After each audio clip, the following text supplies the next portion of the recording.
Nice.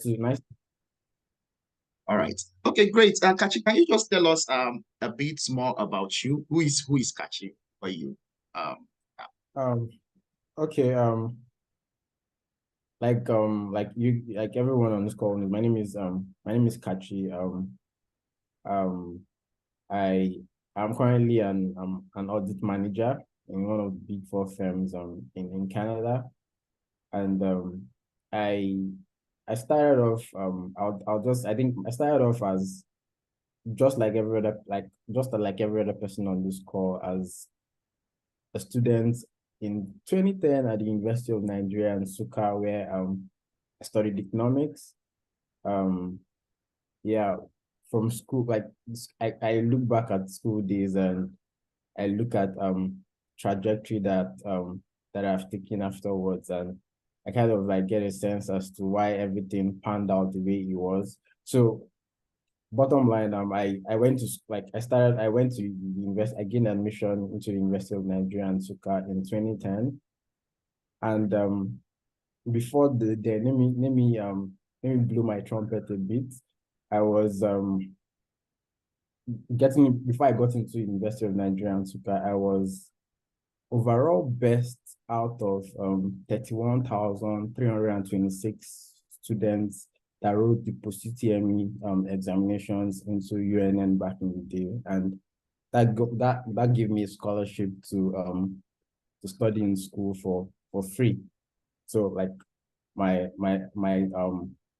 studies all through my university days in the University of Nigeria um was for free, I would say. So I went through school. Yeah, I didn't end up graduating with the first class, but I came out with a 2-1, and afterwards I moved to KPMG in Nigeria, where I did audit and assurance services as a fresh grad, as like after school just as a fresh graduate. So I think for me, one of the very key things about the fact that um about the transition that I made from being an economics graduate to doing audit and assurance services as at KPMG in Nigeria was that I look back at what I studied back in school, and there was really no like accounting component into it. There was nothing relating to accounting into all of what I did in school. And I went into KPMG Nigeria, and it was a completely different world for me. In hindsight, looking back, I would have said I've actually gotten a whole lot of advantage if I had taken accounting courses, maybe say ICANN or ACCA while I was in school, because I had a lot of time on my hands when I was studying economics back in school. So anyway, I spent 5 years in KPMG Nigeria, where I learned the rudiments of accounting, finance world, and audit and assurance services, where I also like finished my ACC designation back then, like when I was in KPMG in Nigeria. Then I moved to Canada. So a bit of like while I was in Nigeria, I moved through the ranks. I was for 5 years. I moved from being an associate, then I became an experienced associate. I moved on to becoming a senior associate. Then I became a senior associate. Afterwards, I spent like 2 years as a senior associate. Then I moved to Canada, and EY Canada looked through my portfolio and felt like, oh, I think we think this guy is good enough to become a manager. And yeah, I became a manager when I moved to Canada, and that's what I've been ever since. And yeah, long and short, um this is um the summary of who I am as a professional over the course of the years. I hope I did not take too much time oh explaining. no, no, that was actually good because description is what makes this particular conversation very authentic. Very, very authentic. So just to wind back a little bit, yeah, any time in your secondary school, are there key moments in your secondary school that you thought shaped your choice of economics and eventually becoming an audit manager today? Do you think if you're looking backwards, do you think there are any key moments that made you choose economics? Yeah, I think I can actually point back because in secondary school I was a science student. I did sciences from my senior secondary school um up until my SS3. So during my senior secondary school, I moved from a public school in Lagos to a private school. And when I moved to the private school, I was still in science class. But then we used to have a director in the school that was always keen about, like he was always telling us about how Charles Soludo is the next best thing after sliced bread, like how he has like shaped the world of economics, how he has made great strides in economics. And I think that kind of like shaped my mindset in a lot of ways. So after senior secondary school, I didn't go into the university directly. So I took about a year outside of school to kind of like take a step back and figure out what exactly I would like to do. So in the course of me trying to figure out what to do myself, I moved from Lagos to the southeast. I don't like there's a place in Anambra State that is called Nnewi. So when I moved to Nnewi in Anambra State, there was where I moved to was very close to a state library. A state library that the school, like that the state government, this was I think in 2014. No, not 24. This was around 2009, 2010. There was a state library that was fully functional and had everything that you can possibly think of. So it was close to my house, and I picked up interest in like going to the library every day. And during the course of me going to the library every day, I came across books that I would ordinarily not come across, like books that were written by Ivy League US professors back then. Then I could remember very well, like I was seeing textbooks that were written by a one-time Fed Reserve Bank governor. His name is, I think, Ben Bernanke. Like, so I was seeing a lot of those books and reading about them. And most times you see books about people that, like books that were written by Nobel laureates in that library. I looked at it and from a comparative, like considering the fact that I was coming from a place where my secondary school, where my director then was always talking about Charles Soludo, talking about like great strides that economists have made in the Nigerian domain. Then I also came to move to a location where I had access to books and economics textbooks that were written by world-class economists. I think that was sort of how I picked up the interest in economics. I was at some point, I think I came close to becoming obsessed because I was thinking, oh, I was going to become a Nobel laureate at some point in my life. So yeah, that was how I think I picked up the interest in to study economics, and to be honest, I don't regret it. Thank you very much. I think that was quite insightful. For the people we have invited here, including myself, the Soludo comparative seems to like cut across board. Maybe we're the class of people that were inspired by Soludo to study economics. So that's Yeah. really good. So that's really good. So again, the next step is studied economics, and then you move into audit and assurance. At what point did you know that you were going to like become an auditor? Was it like from school? Were there any special things you did while in university? How did you even come across your first job? How did you get your first job starting from Yeah. school?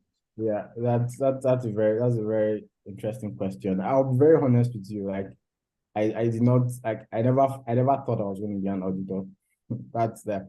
And I would say part of the reason why I did not have that exposure like early enough was because like in my early years I was in Lagos, then I moved to like the southeast. and stayed for, I think, about 2 years before I then got into the University of Nigeria in Nsukka and studied for like 4 years. And during my time in the University of Nigeria, I was mostly like, when I'm on holiday, I just think about like I just stay around the Southeast. I don't really go back to Lagos. So the reason I'm trying to make reference to the Southeast in this context is because the big audit firms in Nigeria mostly run their operations from Lagos. And in my opinion, I think in order for you to really have an idea of what these audit firms do, in some way or the other, you must have some sort of contact with the business world. I think being in the Southeast then, like, I'll be very honest, like my mindset was just about, oh, how to go into CBN, how to go into IMF, how to go into the World Bank.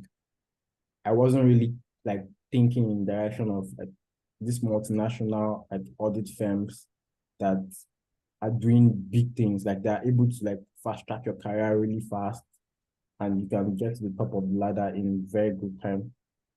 So I would say I actually stumbled on KPMG by accident. I'll be honest, like well, by accident during my NYSC. So when I got like after school, I went for NYSC in Nasarawa State, and during my NYSC, I was preoccupied with the thought of after NYSC, what do I do next? So during that period, I was looking for just about anything. I could remember back then, like my go-to website during my NYSC days was Nairaland and Hot Nigerian Jobs. I don't know if Hot Nigerian Jobs still exists still now, but I know Nairaland is still there. So, I as like a number of times I would see like postings about KPMG, PwC, Deloitte, Ernst and Young. So when I check those things, then I'll go to because I was also very, very an active visitor on Nairaland. So I was always going to the job section, job career section. So when I looked up like what those firms were all about, even I knew nothing about them. Like after when I was in school, I knew nothing about them. But I think I had heard about them like at some point during school. I had someone say there was this friend that I like not so close, I'll say an acquaintance that I had that was talking to somebody one day and he said, the only time I'm going to respect you is if you're able to get into, he mentioned KPMG back then. And I was like, oh, what's KPMG? Like, he stuck in my head because he was someone I respected at the time. But I did not really bother to like look into what KPMG was all about. And another thing again that kind of like shaped my mindset in a way was, I don't know, I'm probably too old. I would say there was this show back in the day that was called BC Olatilo Show. BC Olatilo Show was like a lifestyle show. So BC Olatilo, like back in the days, it was a major show that was on TV, like on a weekly basis, talk about lifestyle, things that go on in society, who's the who of the society. So there was this guy that was getting married to BC Olatilo's daughter at the time. And the guy was in KPMG. And I was like, as in, why is this KPMG just all over? Like, this was happening before my NYSC days. The BC Olatilo thing was before my NYSC days. The guy that talked about respecting people when they get into KPMG was before my NYSC days. Then did my NYSC day, I was seeing their job post, like recruitment process, like they wanted people to come and apply and stuff. So I looked them up on Nairaland, like the job and career section of Nairaland, and I found out that, oh, this is really a great place to start your career. It's a place that can act as a springboard, like for you to move up the corporate ladder in really good time, especially if you're someone who's on the finance side of things. So I applied for the job. I applied for KPMG at the time and PwC. I wasn't successful at PwC. but I was able to go through the recruitment process at KPMG. I was having to go from like Nasarawa State, Lafia, where I was serving, to Lagos for aptitude test, back, you go back to Lagos for the assessment center and back. So in a nutshell, this is how I got to know about like KPMG and got into like into the firm. I would say, you know, like it's a combination of by chance and based on a preconceived mindset that I had, but I never acted on it while I had it. So That's really good. That's really good. And I think there is some kind of synergy with other stories. So for those of you that are here that have not found the path for you, I think this is a note that you can actually just take those steps. There's a saying in Igbo language that when you wake up, that's your morning. So the moment you realize, just take that step, those steps, and hopefully you're going to like. So again, let's go to your time in KPMG. Can you recollect some key moments that shaped your eventual transition to EY Canada? What key things? What like the top key lessons or experiences that you feel like impacted you? Because I understand that not all professionals are the same. Not all of them eventually take the same trajectory. So what are the key experiences that actually shaped your time in KPMG and made you head for the next? okay, that's that. Thank you so much for that question. That's a very good question. And the example that I have is really kind of like it's not regular. So the first job that I did when I joined KPMG in Nigeria. So KPMG Nigeria cycle starts like new financial year starts October 1 and runs till 30th of September.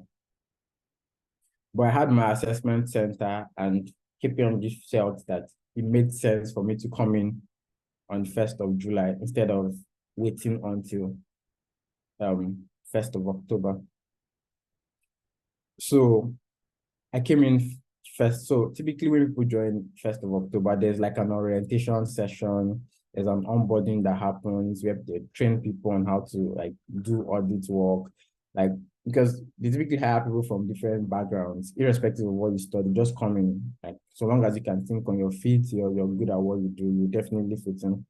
So there's like 1 to 2 weeks of like training program for you to at least understand the rudiments of accounting, know what debit means, know what credit means, before you're actually thrown into the deep, like good to start becoming client facing. So I joined in on 1st of July and none of this happened. I was just sent to the client site from day one. I got to the client, like I joined my team members and went to client site and I found out that like everything, like whatever it is that I felt I was back in school was completely not applicable to what we're doing here. It felt completely different from what I was used to because I had zero accounting background. It was economics, and I think our curriculum then like did not like was not leaning heavily towards the accounting side. It was mostly economics, the theoretical aspects. There was really no like debits and credits in like the courses that I did at the time in school. So I got into this and it was a shock.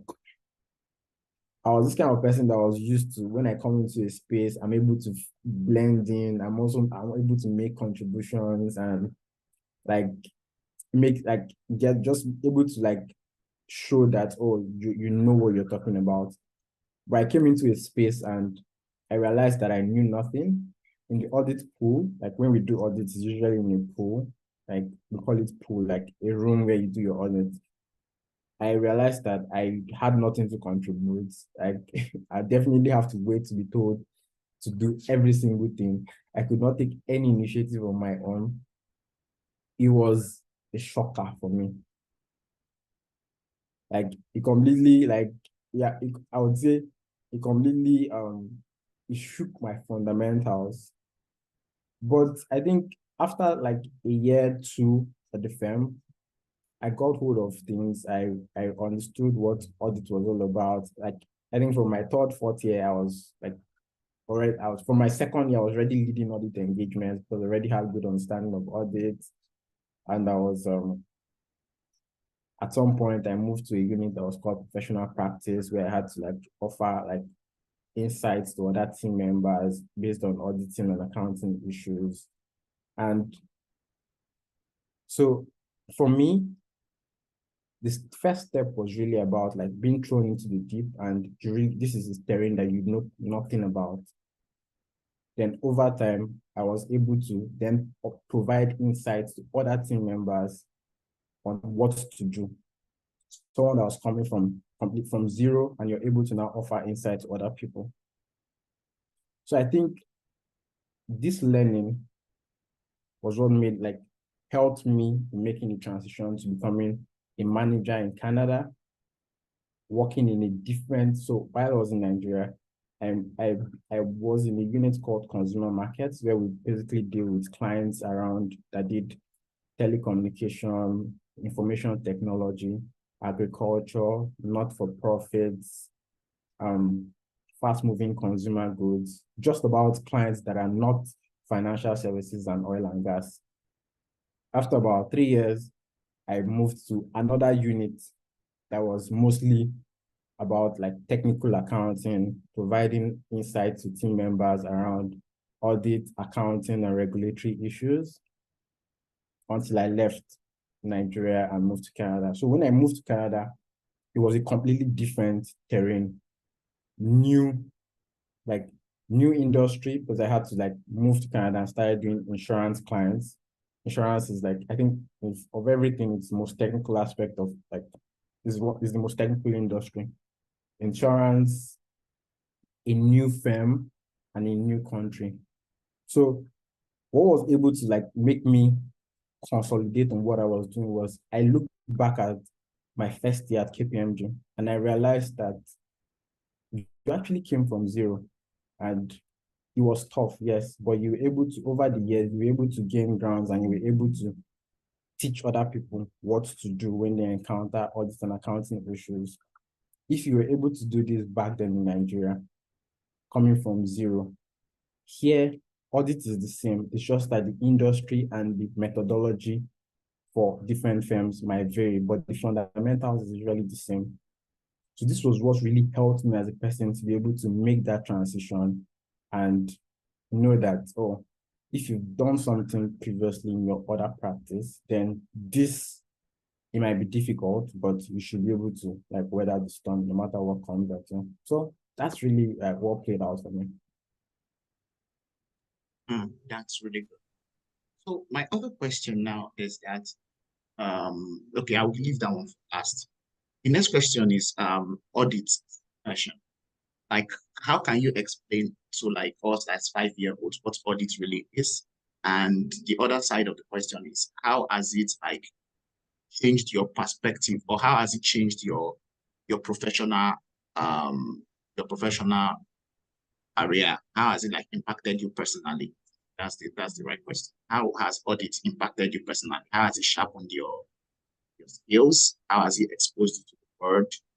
And how has it made you a better That's a good question. So so the first question is explaining audits to a 5-year-old. So what we try to do as auditors is basically if a 5-year-old approaches me now, what do you do? I would say you have your uncle gave you 4 biscuits, your aunt gave you 3 bananas, you promised to give your friend 2 bananas. If you want to go and approach if you want to meet your dad and tell your dad what you really own, after you factor in the biscuits that you have and what you promised your friend, what will really be your standing when you present that situation to your dad? That's really that's how I'm going to explain the work that we do to a 5-year-old. So in a nutshell, what we're doing in audit is that you're trying to ensure that financial statements represent a true and fair view of like the financial situation of an entity. Like, so it's in different areas. Sometimes it can be like from a compliance standpoint, sometimes it can be like from a solely financial reporting standpoint. But the summary of what you're trying to do is to ensure that the representation you're making to stakeholders as management, that the representation you're making to them actually reflects the situation from a complete and accurate perspective.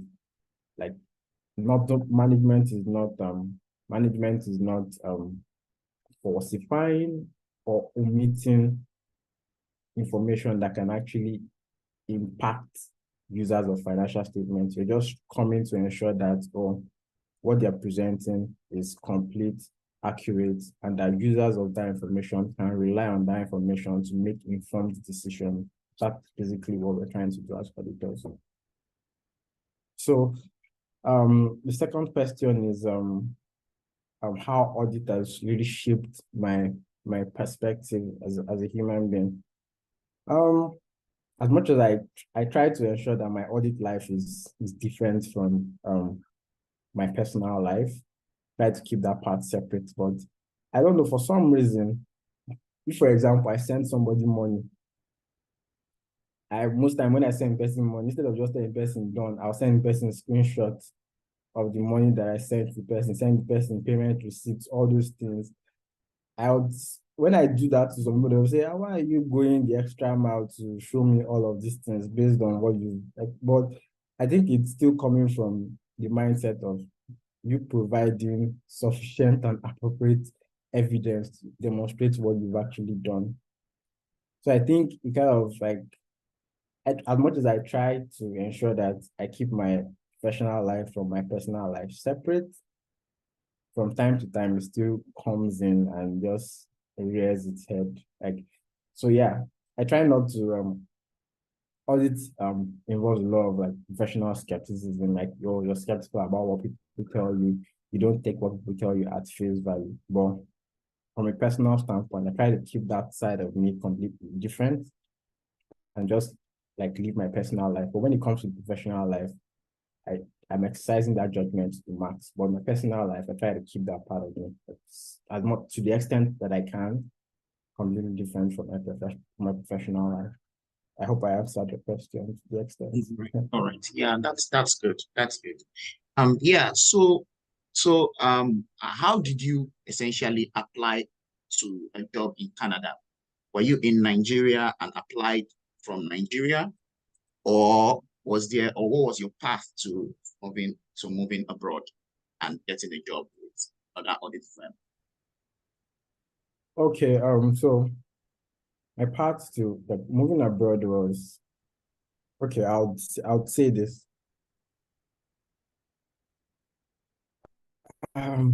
Yeah, people, like, apart from, like, from my, this is my own opinion. Like, I think apart from people that are probably like in the medical field and people who are like in the tech space, I think people who like go through professional services have a great deal of opportunity in terms of like job opportunities abroad. Like, we hear that there are lots of negative stories out there as to what like immigrants do when they move on to like a different society. They're able to take on like jobs that are not in line with their skill set and stuff. But across board, I think it's a completely different experience that I've seen for people that I know that have gone through professional services and moved abroad. So what I would say is like for me, moving abroad was really at some point like after like spending some time in Nigeria, I just felt it made sense for me to take on the next challenge. Working like at least yeah, obviously I did audit multinational companies in Nigeria, but I felt like it made sense for me to take on the next challenge by moving on to audit some of these more established companies in established societies, because obviously for you to rub your shoulders with the best, then you actually need to do it to people that are the best. And yeah, obviously in Nigeria we're great at what we do, but it just makes sense for you to like test the waters in more established societies where like the stakes are higher, I would say. So that was really like the motivation for me to make the move, process my like my permanent residency from Nigeria, then moved abroad and took up this role like in Canada, so I can like get it done and see how it is doing the same thing that I've done in Nigeria in a more established society. So yeah, that was really how it played out for me. That's really good. And I think it helps a couple of other people here that are still trying to find their way and trying to choose a career. So I've read a couple of articles, and I think a lot of people can allude to that fact. 2022 was very shocking. Was the tail end of 2022. Shocking because of this new technology, GPT, and a lot of predictions have come on board, and they've said that a lot of jobs are going to be extinct in the future. People are talking about lawyers being extinct. Some are talking about doctors being extinct. Some are talking about accountants being extinct. In fact, a lot of professions have been put under like the microscope. So, in your opinion, what do you think of this the impact of artificial intelligence? In fact, generally, what do you think about the future of audit and assurance in the world? What are you seeing? What are the patterns you're seeing based on the things you're seeing in the world? There are a lot of things going around. Technology is going is that in fact it's unprecedented. COVID-19 changed a lot of dynamics. New businesses are sprouting up. A lot of things. So, in your view, how do you think the world of audit is going to pan out later? Like in the next, let's give a time frame, say in the next 10 years. Do you think anything is going to change? Do you think the profession is going to be impacted? Yeah, that's a good question. So for me, I think I'm looking at it from like in two dimensions. The first is from the client side and from the audit side. So from the client side, that's like from what I see now, there's an increasing focus on having lots of IT systems, application systems in place and getting rid of like manual processes and just ensure that processes that they have in place in order for them to achieve business objectives are now automated. What this means is that as an auditor, typically what happens in cases where you have manual processes is that you would come to the client, you try to get an understanding of the manual process, you test that manual process by looking at, which control do you have in place to ensure that you're not making mistakes. I'm trying to break it down, like, so it's, everyone is able to understand. You're not making mistakes in your financial statements. So you look at those things, and then you then look through the population of what the client has posted, you get support documents, and you test them and you move on. The change that is happening now is that now you're not just looking at like, you can't like, it's not efficient for you to like look at, there's no manual process for you to look at anymore. What you're seeing, like everything is completely automated, and it does not make sense for you to go and start testing the results of like the automated transactions. What you'll be forced to do as an auditor will be for you to acquire IT skills so that you can look at test scripts, you can look at source codes, you can look at system documentations to ensure that the configuration that these systems have is such that it enables the business to achieve certain objectives. When you have comfort over these codes, over these scripts, over the system documentations, then automatically the result of the system processing is automatically correct unless an exception happens. And then if an exception happens, we're just basically going to just need to take a look at the exception report that the system has generated, still look at the processes, the codes, everything behind generating that exceptions, and look at the result of it. So in a nutshell, what happens is that your work is substantially reduced, but you just need to be ensured that you have like relevant IT skill sets. So from an AI perspective as well, like for situations that are not heavily reliant on like IT applications and stuff, that still involve a bit of like manual processes. What you just like what AI is doing to the audit world is that, like you definitely not be needing to test as much transactions that you would have tested pre-artificial intelligence. So the artificial intelligence goes into the transaction. It looks at the trend of transaction and is able to pick out the ones that are outliers. And then you just focus on the ones that are outliers, get comfort over what are outliers, look at the evidences that the client is able to provide for those cases that are outliers, and you're able to finalize and just conclude on the audit. In good time, you're having a more precise audit and everybody's happy at the end of the day. So it's definitely changing things. So as much as I would say that it's potentially going to affect like the audit profession, but I think it just makes a lot of sense to get positioned on the IT side to ensure that you're getting like relevant certifications. Like CISA, for example, you can get CISA in 3 months, and it's like a gold standard in like for IT audits. You can study for it in 3 months and get the certification. It's very straightforward. It's really now that some of us have a lot of time in our hands. So when you get your CISA certification, like it shoots up the earning that you can actually get, even as an entry-level IT auditor. So as much as, yes, the landscape is changing, but it's tilting towards the direction that you can still acquire relevant skill sets in those areas and still be top of the shelf. So that's what I think. Yeah, thank you very much. I think it's very worthy to note and point out what you just said.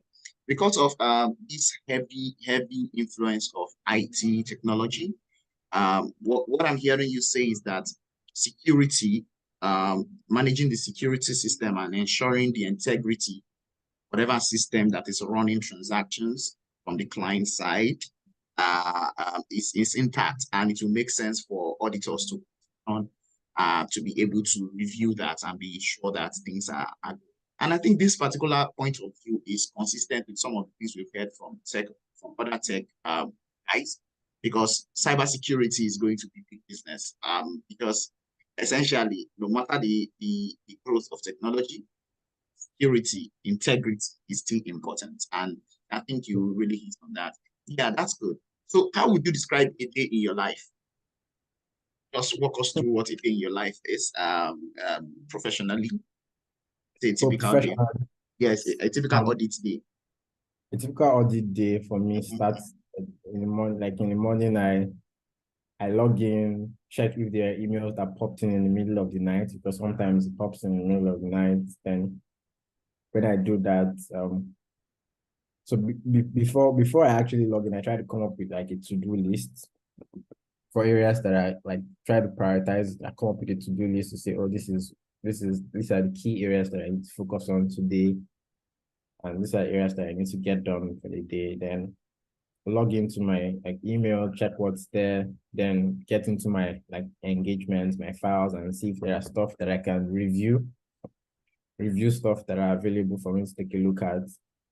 Touch base with, like, reach out to my team members and ask them, oh, how are things going? Like, are there any issues you want to bring to my attention? Is there anything I should be worried about? Then during the course of the day, just keep attending to emails from the clients back and forth, like trying to ensure that all the projects that you had are going on really well. Then at the end of, like, by 4 p.m., 4 to 5 p.m. my time, try to touch base with, have like a touch point, status call with my team members to ensure that like things are going well. Like if there are any issues that we need to escalate to the client or to the partners that we're doing that.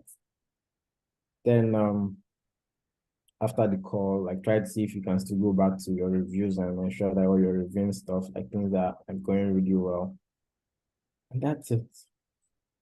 That's it. That's it.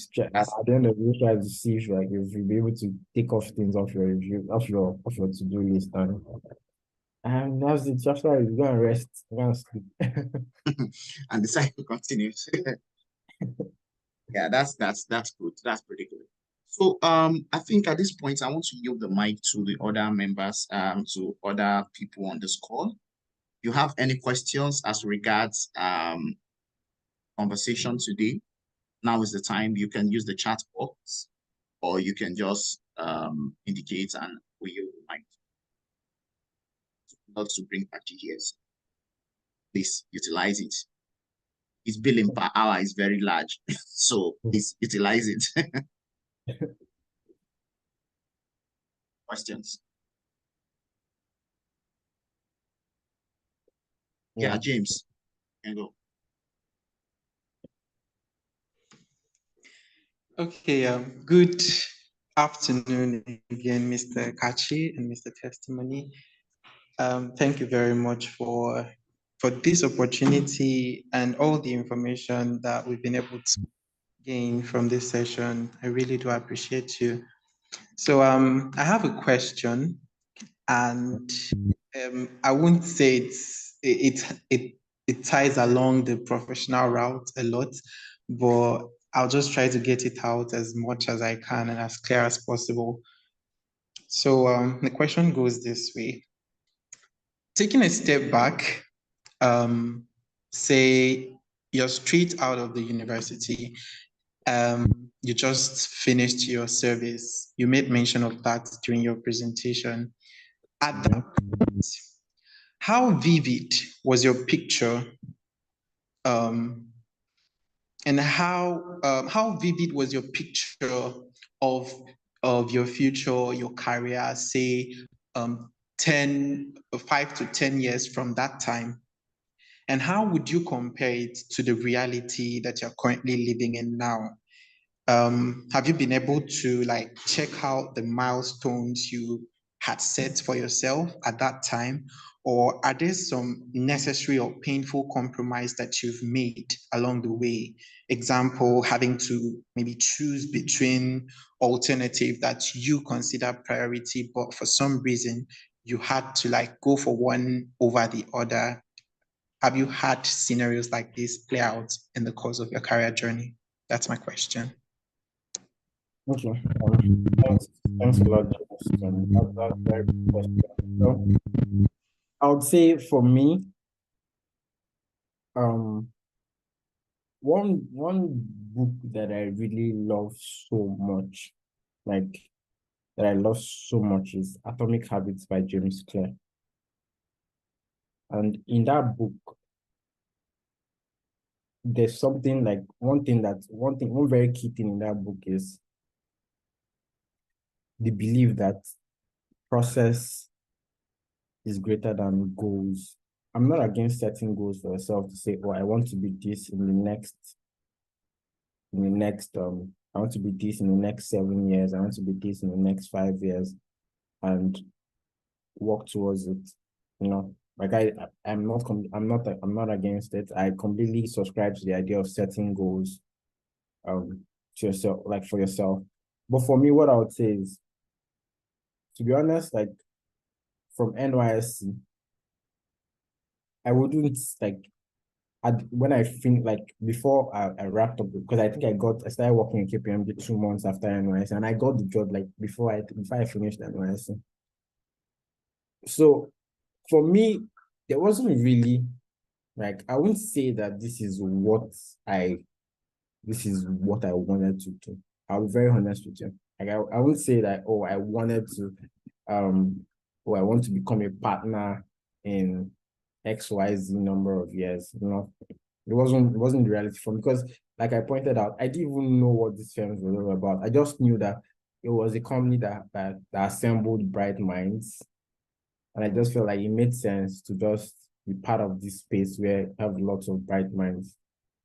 So I got into I came into the firm, and when I came into the firm, for me, I was just about I was very keen about just doing the best that I can, and always be on the lookout for the next opportunity, keeping your opportunities antenna alert for the next opportunity. Because if at NYSC I had said, oh, I want to become a partner in KPMG Nigeria, and I'm working solely towards it, and I wasn't alert to the potential for more opportunities out there, I would have probably just narrowed myself down in and just stayed back and just grind it out all day. So for me, I'm just all about doing the best you can do at the moment, while just also ensuring that you're on the lookout for the next best opportunity, and also ensuring that to the extent that you can, you're tracking towards that. I'll give an example. They hired a good number of like us at the same time, and we joined Audit and Assurance Services at KPMG in Nigeria. Because I left KPMG in Nigeria, I became a manager before, at least I think about 1 year before people on my set became managers. If I had stayed back, I wouldn't have been a manager earlier than my peers. Get what I mean? And I wouldn't say I won't say that yes, that from the beginning my goal was to become a manager in the shortest possible time. No.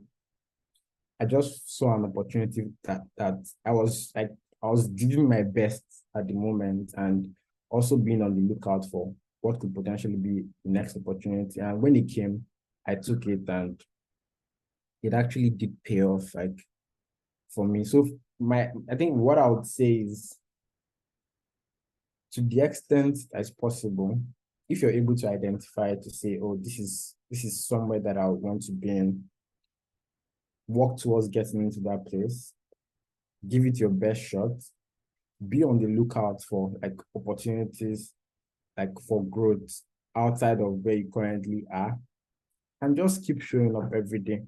That's the approach that I take. I'm not against you setting goals to say that, oh, I want to be this in the next couple of years, but if you're too fixated on the goals, say, oh, it has to be this and nothing else, you might miss out on opportunities that might be way better than what you're fixated on. That's how I see it as.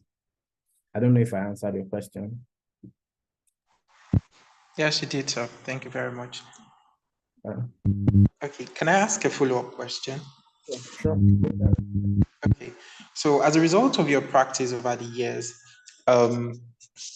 it is given that you've grown in knowledge, experience, and exposure. Yeah. So given that you know now, if you were to go back and do things differently, how would you approach your career journey? Okay. That's a good question. So I think during the course of while we were talking, I said, if I had known, I would have given myself a head start by doing ICANN or ACCA while I was in school, because I wouldn't have bothered myself about getting a professional designation when I was already working, because combining work and study, it's not easy. Especially for challenging exams like maybe ICANN, ACCA, CFA, combining them with study is not an easy feat. So I think for me, one thing that I would have done differently would have been to get as much professional designations as I can early enough in school. And then it even gives you an edge during the interviewing process, to get into. Imagine you're coming fresh out of school, and you have ICANN and you have CISA, most of this professional services firm will give you top consideration over someone who's just a fresh engineering graduate that is like looking to come into the firm. So it gives you an advantage. It gives you a head start from the beginning, and you can then focus on soaking in as much knowledge as you can on the job and being on the lookout for opportunities for growth. That's my take. Okay, thank you very much, sir. All right. So any more questions? We have 3 minutes to the end of this particular I call it issue. So you can ask your questions. 3 minutes. So, ask questions. Ask questions. Yeah. So while we are waiting for the next question, just to point this out to other members, other people that's joining us. This is YFL, an arm of CFO Africa. YFL is Young Finance Leaders. We're just looking to give fresh graduates or early stage professionals or undergraduates a peek into the world of finance across different areas. We've had speakers from different from investment banking, private equity. In June, we are going to be mostly talking with public sector finance professionals. By public sector, those in international public sector. International public sector, we won't ask the IMF guys, and then we'll also be talking to the Nigerian local public sector, UNN, NMPC, and any other public sector in Nigeria. So the aim, as I mentioned earlier, is just to give us a well-rounded experience. We understand what these career paths are like, what the professional stories are like, and then it makes us make a more informed decision. But I wanted to point out something that Achi has mentioned. Beyond setting goals, the most important thing, and I share that sentiment, is action, taking action. The thing you know, just make the best use of it while also scouting for the next opportunity. What it does for you is that it makes you maximize opportunities as they come. It's better to start doing something and to just wait, watching and waiting for next time to come. So that's actually my life. So it's almost one minute to the end of this session. I don't know, Kachi, do you have any final words for us? Yeah, final words would be for us to like to the extent, like I totally understand and navigating like corporate world. It's not easy, especially like when it comes to first choosing like the path that you want to take. So irrespective of whatever path that you choose to take, what I would always say is just give it your best shot. Like keep showing up every day.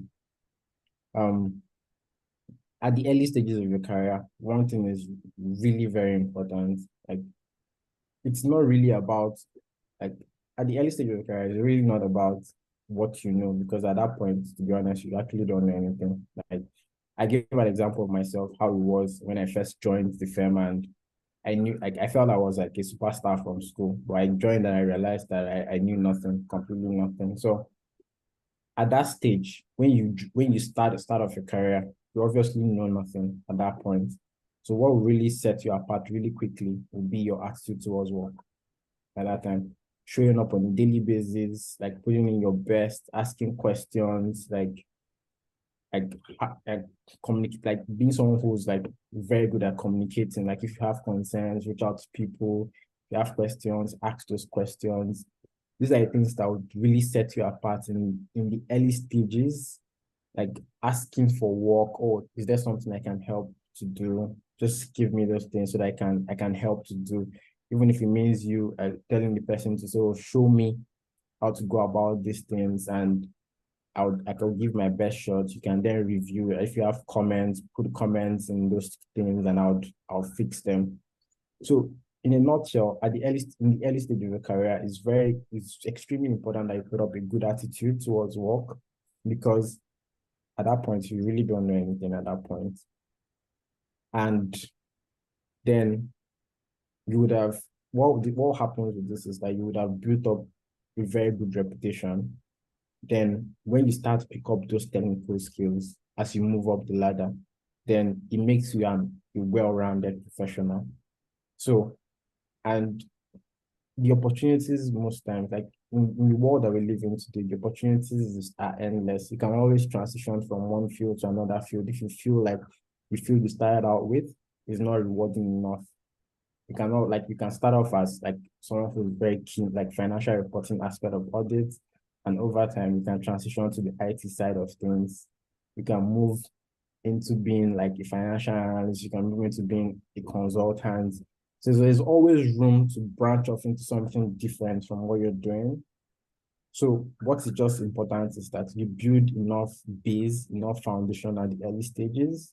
Then from there, you can always like make the move and still have a fulfilled and rewarding career at the end of the day. So that would really be my parting words. And as well, like what I like to say is, as always, if you have any follow-up questions, if you don't, if like it's possible that you did not remember your questions at this time, like feel free to shoot me an email or send me a text, whatever, like shoot me an email or whatever, and I'll be happy to answer whatever questions that you may have.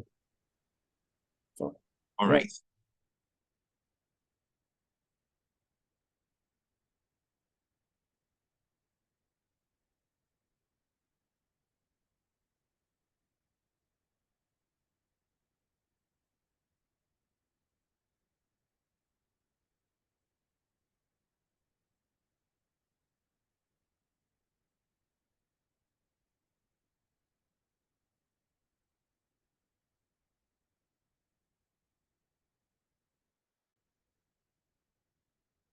And sorry. So yeah, thank you very much, Kachi, for those words, and we really appreciate your time coming here. We look forward to you honoring our invitation next time with Paul.